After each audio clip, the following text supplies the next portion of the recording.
अस्सलामुअलैकुम अजीज़ साथियों के हम सब जा रहे हैं खैर आफियत के साथ हमें वहाँ पहुँचाए और हम अपने हाथों से जितना कुछ करेंगे वो सब मिल के हम करेंगे और हमारी कोशिश है कि मुस्तहिक लोगों को ये सारा सामान पहुँचे।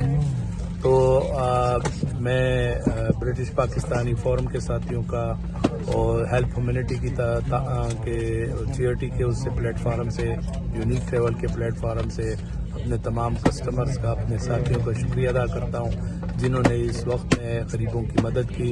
आदमी यही सोचता है कि जब जिसकी छत गिर जाए, जिसका सब कुछ तबाह हो जाए और वो बेआसरा हो जाए, वो किधर जाता है? वो एक आसमान की तरफ देखता है कि अल्लाह उसकी मदद करे।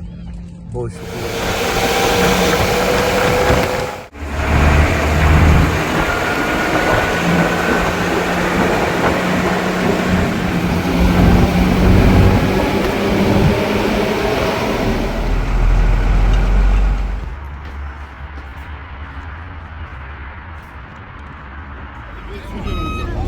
Gel biraz daha gel.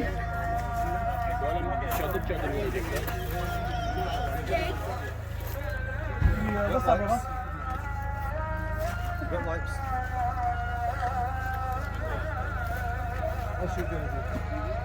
Çadıra mı?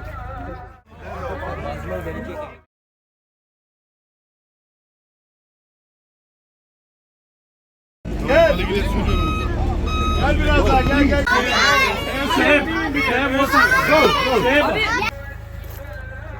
Bas abi bas.